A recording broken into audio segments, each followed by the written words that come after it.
ঘরে থাকা কিছু মশলা দিয়ে যদি এরকম মজাদার একটা তান্দুরি চিকেন বানিয়ে নেওয়া যায় ইফতারির টাইমে, তাহলে বলেন আর কি লাগে। আর আমরা কম বেশি চিকেন খেতে খুবই পছন্দ করি।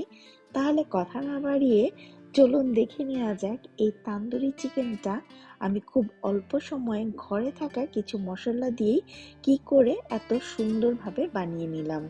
আসসালামু আলাইকুম, welcome back to my channel নিপাস cooking world. সবাই কেমন আছেন? আশা করি সবাই অনেক ভালো আছেন। আপনাদের তো আমরা অনেক ভালো আছি। আর আমাদের জন্য খুব বেশি বেশি করে দোয়া করবেন, আর আমার চ্যানেলটাকে সাবস্ক্রাইব করে পাশে থাকবেন। তো আর কথা না বাড়িয়ে চলুন কাজে লেগে যাই। আমি এখানে 3 কিলো চিকেন নিয়েছি। চিকেনটাকে ভালো করে ধুয়ে পানি ঝরিয়ে তারপর একটু কাঁটা চামচ দিয়ে কেচে নিয়েছি। যেরকমটা আমরা মুরব্বা বানাতে আমটাকে কেচে নিই, ঠিক ওই রকম করে আমি কাঁটা চামচ দিয়ে চিকেনটাকে কেচে নিয়েছি। 3 কিলো চিকেনের জন্য আমি এখানে 2 টেবিল চামচ আদা রসুনের পেস্ট ইউজ করছি।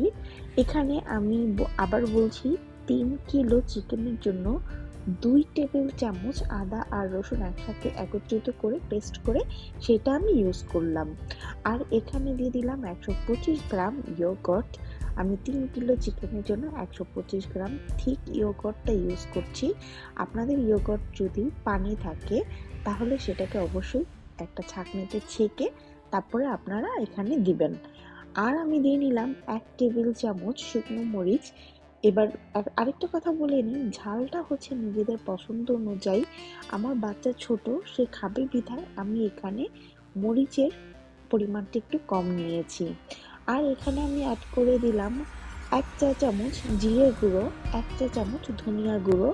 জিরে আর ধনিয়াটা আমরা যে ঘরের তরকারিটা রান্না করি সেটাই, মানে নর্মালটা।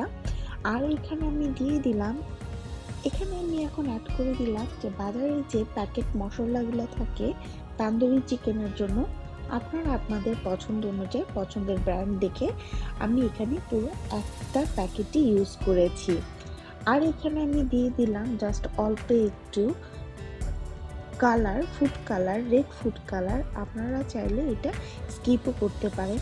এটা কিন্তু স্বাদকে কোনো করবে না, জাস্ট কালারটা একটু সুন্দর করবে তাই।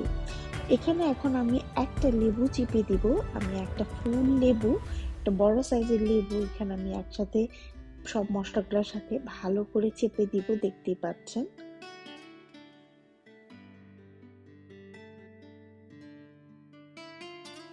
লেবু রসটা দেওয়ার পর এবার আমি সবগুলো মশলার সাথে হাতে ভালো করে মুরগিটার সাথে মাখিয়ে নিব। একটু খেয়াল রাখবেন ভালো করে এইভাবে, মানে হাত দিয়ে খুব ভালো করে, আপনি যত ভালো করে এই জিনিসটাকে মাখবেন খেতে কিন্তু ততই মজা হবে। এখন এখানে আমি দিয়ে নিলাম 4 টেবিল চামচ পরিমাণ আমাদের খাবার তেল, মানে সয়াবিন তেল, যেটা আপনারা যে তেল ইউজ করেন, যে তেল স্বাচ্ছন্দ্য বোধ করেন ইউজ করতে, সেটাই আপনারা ইউজ করতে পারবেন। তো আমি এখানে 4 টেবিল পরিমাণ তেলটা দিয়ে নিয়েছি। আমি কিন্তু এখন এখানে লবণ অ্যাড করিনি, আমি এখন এখানে লবণ অ্যাড করব। আপনারা আপনাদের স্বাদ মতো লবণটা দিয়ে নেবেন। আসলে কি, তান্দুরি চিকেন রান্না করতে কিন্তু বেশি সময় লাগে না। জাস্ট শুধু কিছু মশলা যদি আপনার ঘরে থাকে আর চিকেন থাকে, আপনারা ইজিলি ম্যারিনেট করে রেখে দিবেন 1 থেকে 1.5 ঘন্টার জন্য। দেখেন আমার যেমন সব কিছু দিয়ে আমি এবার ভালো করে হাতে মেখে নিয়ে আমি ঠিক এরকম একটা ফয়েল পেপার দিয়ে এটাকে ভালো করে সিল করে নিয়ে ঘন্টা খানেকের জন্য নরমালে রেখে দিব। আপনাদের হাতে যদি টাইম থাকে তাহলে আপনারা পুরো একদিনও রাখতে পারেন, বা রাতে এটাকে এরকম প্রিপেয়ার করে রেখে ফ্রিজে রেখে দিতে পারেন, সকালে উঠে করে নিতে পারেন। আমি যেমন এখন আমি সকালে করে নিয়েছি, আমি বিকেলে এটাকে বসিয়ে এখানে আমি 1.5 টেবিল চামচ পরিমাণ তেল দিয়ে চুলাটাকে পুরো হাই হিটে রেখে ফ্রাই প্যানটা ভালো করে গরম করে চিকেনগুলোকে দিয়ে নিব।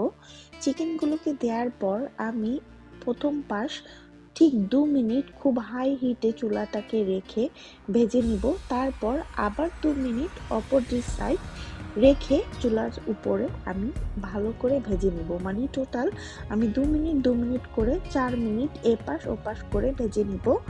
এতে কি হবে, আপনারা যদি এই 2 মিনিট করে 4 মিনিট চুলার তাপমাত্রাটাকে হাইতে রেখে চিকেনটাকে ভেজে নেন, তাহলে চিকেনের যে ময়শ্চারাইজারটা এটা চিকেনের গায়ে এটা লক হয়ে যাবে।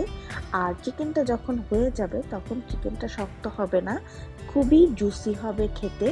তো আমি এইভাবে 2 মিনিট করে ভেজে তারপরে চুলার আঁচ মিডিয়াম টু লোতে রেখে আমি এটাকে ঢেকে তারপর রান্না করে নিব যতক্ষণ পর্যন্ত না চিকেনটা সেদ্ধ হচ্ছে। যেমনটা আপনারা দেখতে পাচ্ছেন, আমি প্রথমে 2 মিনিট খুবই হাই হিটে ভেজে নিলাম এক পাশ, এরপরে 2 মিনিট পর আমি আবার একটু উল্টে দিলাম, উল্টে দিয়ে এই পাশটাকে আমি খুব ভালো করে 2 মিনিট ভেজে নিব। 2 মিনিট হয়ে যাওয়ার পর আমি চুলার আঁচটাকে মিডিয়াম টু লোতে রেখে একটা ঢাকনা দিয়ে ঢেকে দিব ঠিক 3 থেকে 4 মিনিটের জন্য। 3 থেকে 4 মিনিট পর আমি এটাকে উল্টে পাল্টে আবার একটু সুন্দর করে নেড়ে চেড়ে দেখে নিব, এপাশ ওপাশ করে দিব। ঠিক এরকম করে আপনার পুরো চিকেনটা যতক্ষণ না পর্যন্ত হয়ে না যাচ্ছে, একটু পোড়া পোড়া ভাব চলে না আসছে, আর চিকেনের ভেতরটা ভালো করে কুক না হয়ে যাওয়া পর্যন্ত আপনারা এইরকম করে ভেজে নেবেন।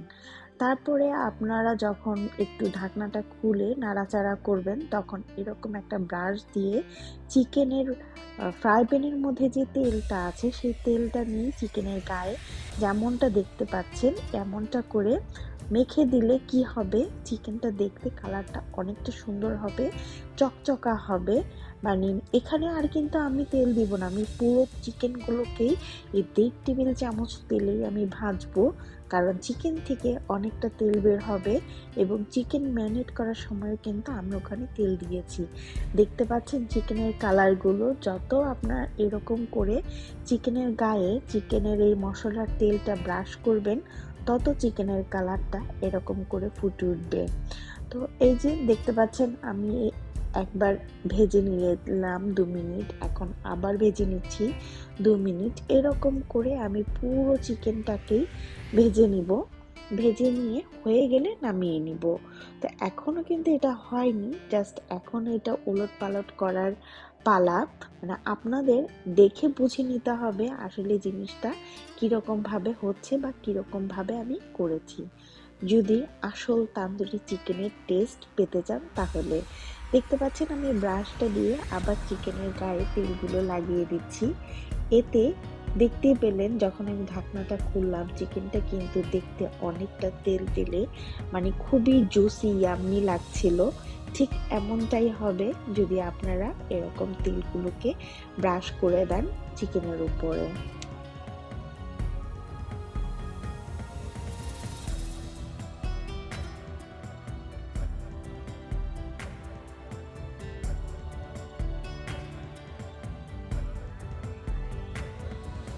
আমার ভিডিওটা যদি আজকে আপনাদের ভালো লেগে থাকে তাহলে প্লিজ আমার চ্যানেলটাকে সাবস্ক্রাইব করে পাশে থাকা বেল বাটনটা অন করে দিবেন। আর আপনাদের ফ্রেন্ডস অ্যান্ড ফ্যামিলির কাছে আমার ভিডিওটা অবশ্যই শেয়ার করবেন। আর যারা অলরেডি আমার চ্যানেলটাকে সাবস্ক্রাইব করেছেন তাদেরকে অসংখ্য ধন্যবাদ। আর আপনাদের ভালো লাগাই আমার ভিডিওর সার্থকতা। আর আপনাদের জন্যই এত কষ্ট করে ভিডিও বানাই, যদি আপনাদের ভালোই না লাগে তাহলে বলেন কোনো অর্থ আছে? তো আজকে এই পর্যন্ত। আল্লাহ হাফেজ, আসসালামু আলাইকুম।